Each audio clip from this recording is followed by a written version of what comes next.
This is Jessica McDonald standing in for reviewer Ki-Hoon Chan. There's religious fanaticism, and then there's Inquisitor Aloysius from Greedfall, a man so excessively villainous his whole shtick borders on farcical. He appears when you first step into the town square of the city San Mateus. What draws your eye is the sight of a hulking woodland beast howling in pain while tied to a stake in an enormous burning pyre, as a captured native islander looks on helplessly. When asked why the creature and his people are subjected to such cruelty, the Inquisitor bellows an odious response about cleansing the corrupt souls of his tribe. Then, in one swift movement, he yanks the islander's head, stabs the poor soul with a knife, and yells obscenities about heresies into the sky.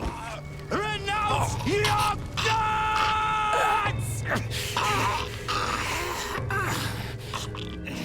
That uncomfortable scene is emblematic of the plot in Greedfall. Its tales of colonialism and political subterfuge are tackled with such little nuance that it verges on parody. The islanders wear face paint, have heavy accents, and venerate the woodland beasts as deities, while the cardinals, bishops, and alchemists refer to them as savages that need enlightenment or salvation. Greedfall relies heavily on these kinds of blunt narrative tropes for its setting, much in the same way that it does on a very familiar open-world RPG structure. And while it's very easy to lose yourself in its competent, if comfortable, formula, it means that Greedfall ultimately feels unremarkable at best. You play as the charming diplomat Desade from the Congregation of Merchants, who's in charge of brokering peace between two warring factions, the Thélème, a theocratic nation that preach their gospel heavily and want to convert as many natives as possible, even if it's by force, and the Bridge Alliance, home to a nation of alchemists who wield their vast and incomparable knowledge of science for political ends. Both factions want to colonize a mystical island called Tier-Fredie, which is brimming with fantastical flora and fauna. They, as well as the clans of indigenous people who are resisting their incursions, seek your help for their own ends. But that's not all.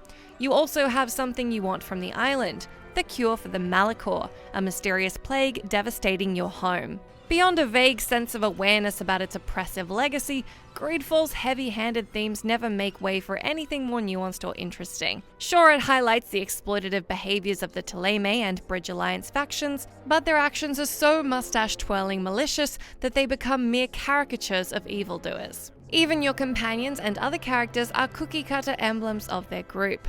Siora is the native princess who wishes to seek peace for her clan, Petrus is the religious Thélème advisor with tons of political savvy, and Kurt is the loyal, headstrong mercenary whose stoic demeanor can barely disguise his world weariness. Kurt, I'm not in need of your protection. I'm no longer a child, you know. Is that so? Well, let's see. Greedfall's saving grace is that its role-playing systems are adequate, and the game's greatest strength is how well it sticks to what is tried and tested. It features mechanical design that's common in the genre, but it's also savvy enough to incorporate the best versions of these elements. At the beginning, you're given the choice of playing as one of three character archetypes: the melee-focused warrior, the stealthy gunslinger, or the spell-wielding tactician. But you're also given the flexibility to break out of these standard classes through an array of skill trees. As you progress through the game, you can freely invest hard-earned points, which opens up a variety of methods you can approach combat with, and even how you resolve quests. As has become common in open-world RPGs, Greedfall comes with a crafting system, and materials are in abundance. One constraint, however, is that you can only craft upgrades to armor and weapons you own. This streamlines crafting, but also encourages you to seek out better equipment. Meanwhile, combat is more than just a frenzied blur of swords and gunplay too.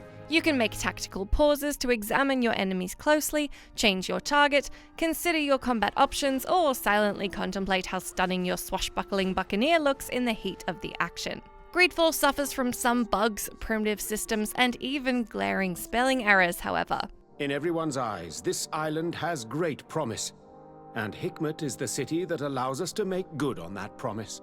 The stealth mechanics are unintentionally hilarious and do that thing where enemies will treat your companions as invisible. Romancing your companions is also another thing you can do in the game, but the moves you need to make to get into their hearts are so perfunctory they're almost forgettable. It's also an easy process to save scum, and the ultimate reward is a not very saucy bedroom cutscene. In spite of the game's blundering narrative issues, it's still easy to get hooked into the rhythm of exploring, crafting, brawling, investigating, and interacting with a host host of characters and beasts, while getting lost among the beautiful lush greenery of Tier 3D. Challenging enemies and boss fights are a particular treat, since you'll be able to pit your hard-earned combat abilities against more formidable foes. And tucked within the story, as hackneyed as it is, are occasional glimpses of genuine humanity, such as Desade's close relationship with their cousin Constantine, who's also the governor of Tier 3D. Aha! You got your dose of bile too. Allow me to present to you Lady Morange, and to you, my dear lady,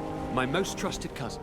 But ultimately, because Greedfall is so cavalier about its colonialist themes, and because it plays it safe by sticking so closely to the template of open-world RPGs, it doesn't really feel revelatory in any way. Instead, it's content to just be another digital playground. Getting lost in its familiar RPG loop is fun, but its lack of nuance or innovation prevents it from being truly remarkable.